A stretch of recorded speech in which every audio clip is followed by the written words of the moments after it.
In that Yeah. same vein, in that same vein how do you understand how big a market is for something that so many people don't know? You don't, I think a lot of, I've done pitch contests and I've done these little things. You go to these incubators and you pitch, and we never really got anywhere. A lot of them, and I think it was because it was hard to. People wanted to know, like, oh, how big can this get? It's like I don't know how many people we can get in Australia, but there's a lot of people in Australia that like to swim. They have 1,500 50-meter pools.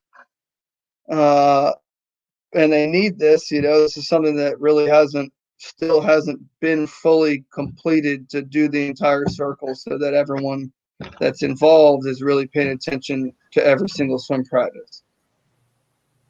Yeah, it's that aspect is tough, and I think that, I mean, you've hit your numbers and your metrics to validate everything that you're doing and that you're on the right course. But I will say I'll be one of your first customers if you do branch out into running, because man, it is such a pain point for me when I'm out there doing my runs. I mean, literally counting on my fingers, trying to keep track of how many 800s that I've done. Right. Yeah. It's just a nightmare, and I can't believe that no one has solved that problem yet. Yeah, we've had some people, ask us about clocks, and they've used them for running. It's just, I think there's so many apps that use GPS and so many different things that I don't even know about because I'm not involved in that world. It seems like clocks just aren't as big as you think that they would be. I guess because everyone's just got an iWatch or a Fitbit, or all those tools are so easy to get running statistics from, and they're pretty valid. Swimming is so hard, right? You put your hand in the water, it loses the connection to the GPS. If your hand's in the water for, too long, I mean, I think most of those watches are not completely accurate. So swimming is still very hard to track every single stroke. Right.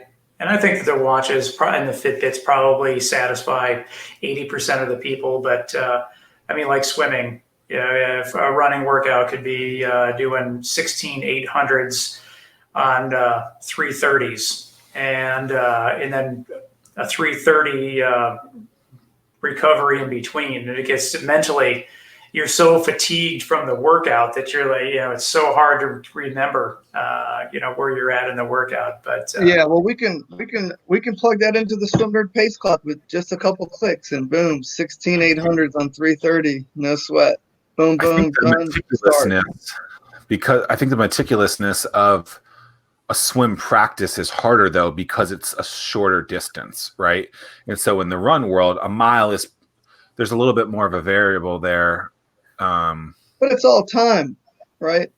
Mm-hmm. I mean, 330 doing 800s is like it's saying I'm gonna do 8 200s freestyle on 330. It's the same time. It's just not close to the same distance. Sure.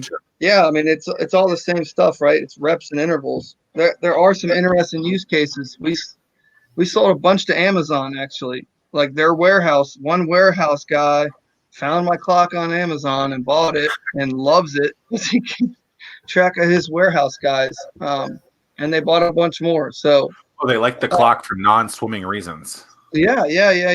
I mean, there's a lot of people that just want a clock that you can actually program into. There's a lot of competitors, especially in the gym clock space. They're a lot smaller. And what makes our clock really unique is the fact that it's pretty much 100% waterproof. You can hose it down. A lot of coaches have accidentally dropped it in the pool and pulled it right back out and tweeted about it and said, like, clock's totally fine, no problem. The pool I've been swimming at, they use one every morning. Wow. Oh, where are you at? Oh, you're at Great Bridge Hickory YMCA. Yeah. Yeah, Tide swim teams out there. They got a nerd. Yeah, I mean, anytime you see a green pace clock, that's ours. And there's been some people that are like, well, we don't want to get your clocks because they're not red. And I'm like, I don't really care. I'm not going to make the same looking clock as anyone else. I want them to be green. green means go, red means stop. I'm trying to go fast. So that really helped us differentiate ourselves. And now when you're scrolling through Instagram or Twitter or whatever, you just see green clocks in the background of all these people's videos of their swim practices, because we continue to, I think we have over 1,000 clocks on pool decks now throughout the whole world. And every day we get a few more on deck. So hopefully we can just keep on trucking, and hopefully we can move into some other things like track and field.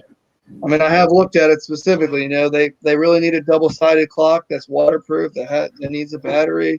They need the whole thing because they're outside in bad weather. It's the timing companies really that seem like they buy a bunch of them. So, but right now I just want to focus on swimming. It's my love, That makes sense, and that's focus on doing one thing really well.